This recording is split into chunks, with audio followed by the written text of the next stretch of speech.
I'm grateful for the opportunity to be a part of this ceremony and to congratulate you who have completed your course of study and are receiving your degrees, along with the family and the friends who have provided support and encouragement to you.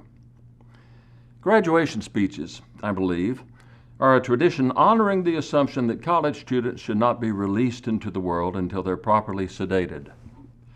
So wherever you are, sit back and relax as we observe this wonderful event, which, as you know, is the end of the college years, but is more significant as a commencement, a beginning of a new phase on your trip through life. I remember on road trips in the past seeing signs at railroad crossings that instructed drivers to stop, to look, and to listen. I'd like to suggest today that these instructions also apply as you're traveling through life. Let me explain what I mean. Stop. Life goes on, but stop now and then to consider where it's going. Stop to think about your goals, your preparations, your path. The biggest challenge of setting goals for your life, of course, of determining a target to shoot for, is that the target keeps moving. It shifts along with your life and family circumstances, your health issues, the national and local economy, culture, changing technology, and other circumstances.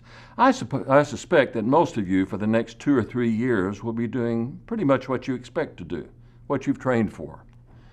I also suspect that in 30 years, most of you will be doing something that as of now is entirely inconceivable to you.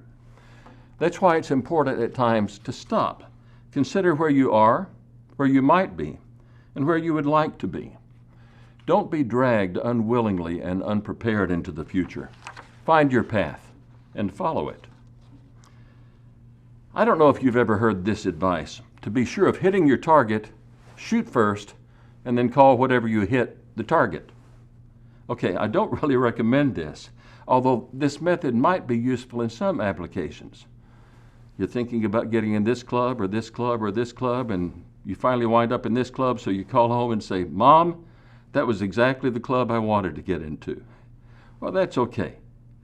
Unfortunately, though, sometimes this methodology is used in more significant circumstances by people who fail to stop and to plan and prepare a course of action, sometimes citing a religious rationale. "I'll let God decide it for me," or "I'll wait and see what God has in mind for me." I've actually heard students say, "I didn't have time to study for this test, so I'll just let God determine what I make on it." Don't lay the blame on God for a bad result because you failed to do what was expected of you. You are the one who gets to and is required to find a target and aim for it. Sometimes students tell me they have 2 or 3 choices of a job, and they're trying to find which one of these God wants them to accept. There's an assumption that God has a detailed plan for the course of our lives, and we're expected to find it. Often that assumption is based on Jeremiah 29:11, which says, "For I know the plans I have for you, declares the Lord, plans to prosper you and not to harm you, plans to give you hope and a future."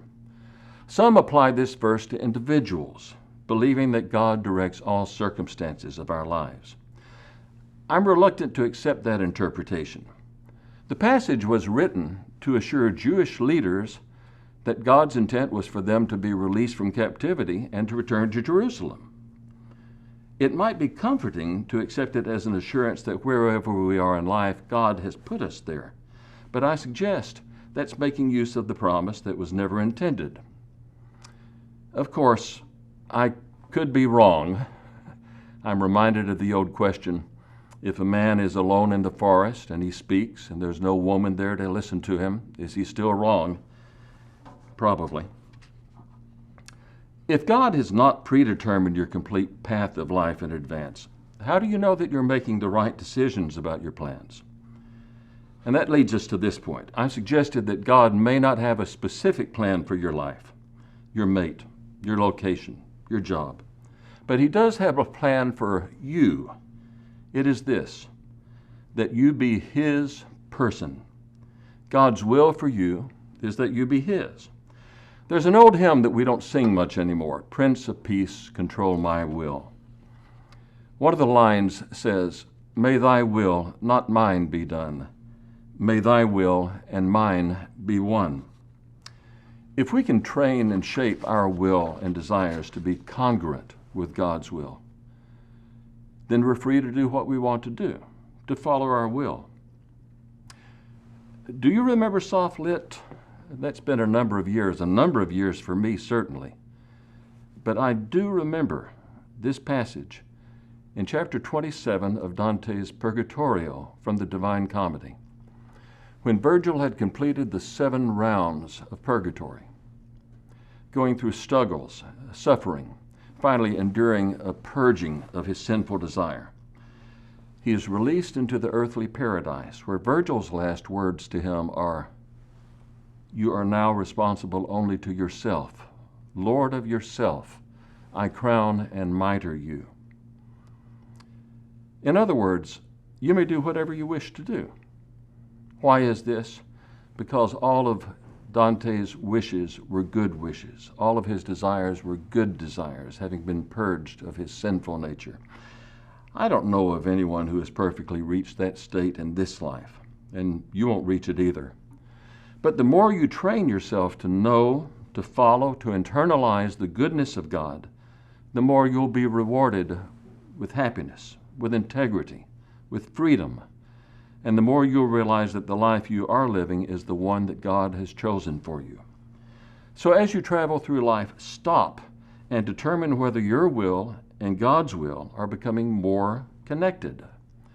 As this happens, you can be more and more assured that the decisions that you would like to make are good ones, approved by God. That doesn't mean that everything that you'd like to do, that you'd intend to do, you'll get to do. You'll be turned down for jobs. You may be turned down for a marriage proposal. You'll make some bad choices, and you'll have some bad luck. Sometimes things just won't go your way. And in those difficult times, it will be important to stop and consider that your difficulties have not necessarily been given to you by God. There is chance, and there is free will.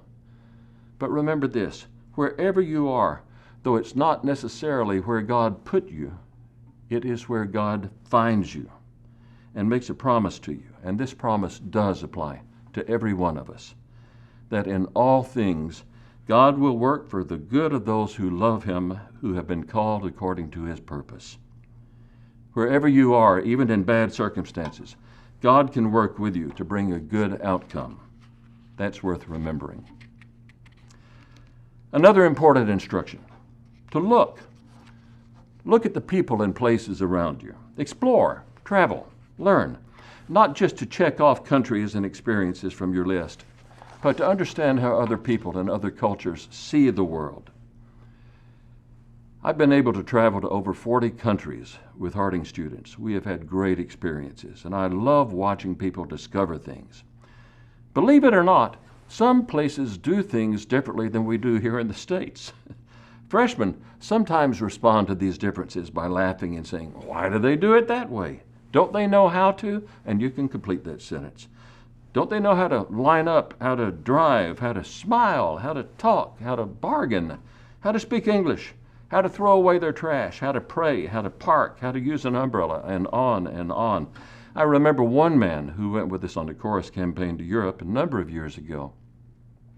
He was constantly astonished that Europeans had not learned to do things like we Americans do them. At one rest stop, he came back to the bus. He had been charged a small fee, as usual, for using the toilet. And he came back and he said, humph, the way they nickel and dime you around here, I might as well have gone to Six Flags. Wherever you go, find a local to talk with and learn from. Ask what he or she likes most about his home area, what challenges he faces, what she treasures, and how she compares it to what she knows of your home country or state.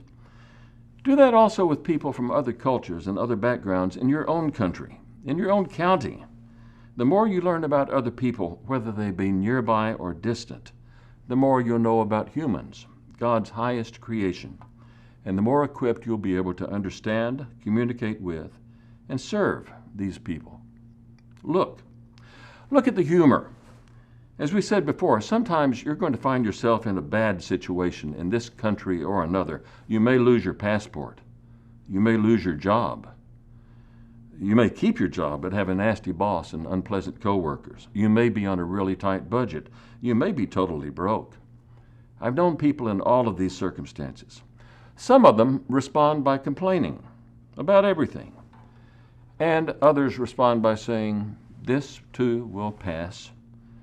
Let me tell you about this ridiculous client I dealt with today, and we'll laugh about it and hope that things get better tomorrow. A sense of humor and a pleasant disposition will go a long way in helping to maintain an optimistic outlook and a good outcome.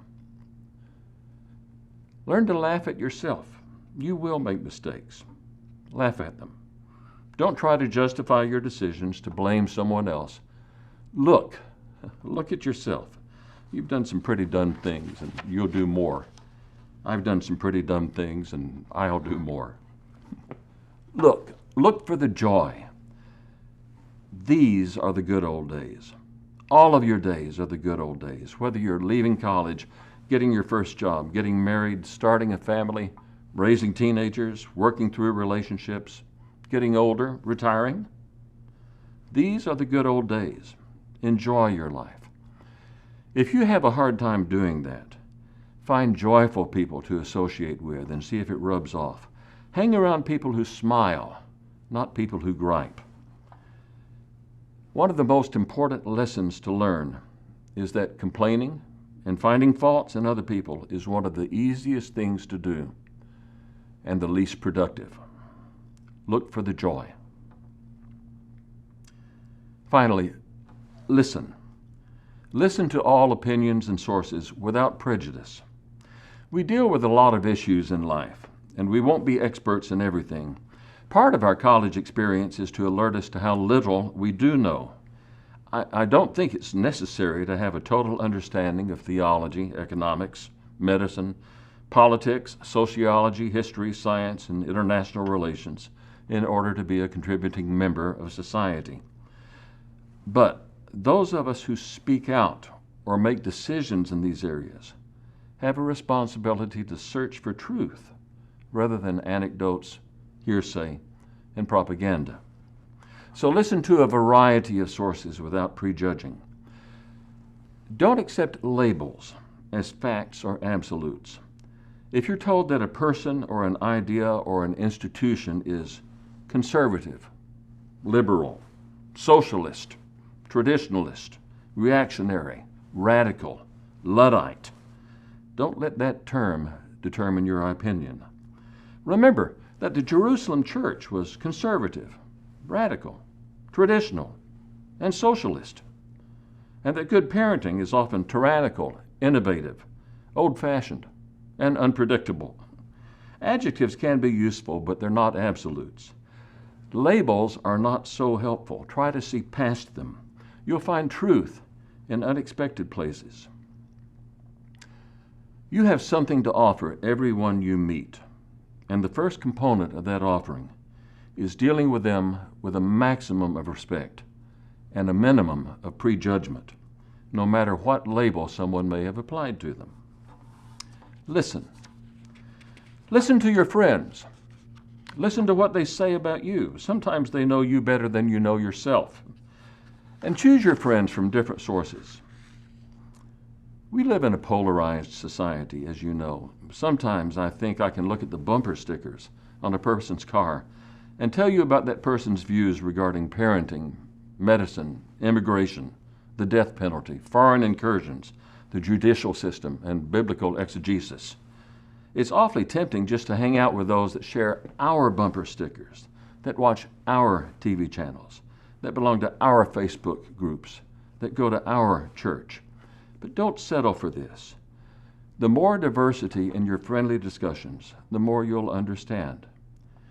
If every statement that every one of your friends makes is something that you totally agree with, if you never have any disagreement, then you need to find some new friends. Listen. Listen for truth. A number of people say they're searching for truth, when in reality, they're simply searching for supporting evidence to reinforce opinions they already have. They close their minds to anything that contradicts their established understandings.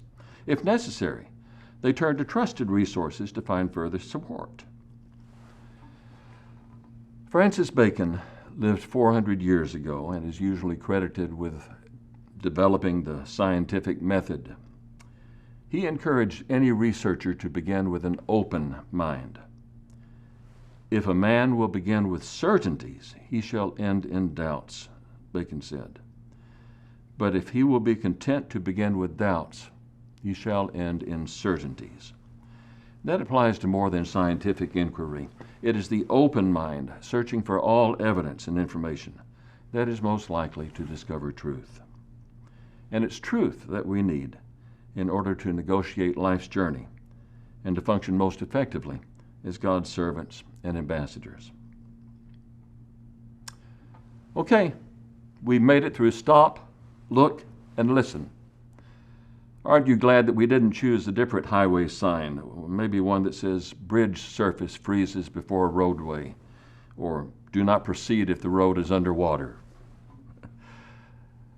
I'm aware that this video is an addendum to the primary commencement service, and if you're watching, it's probably because you and I have some sort of special connection. I've treasured those connections during my time at Harding, and I look forward to following you as you leave here. Stay in touch.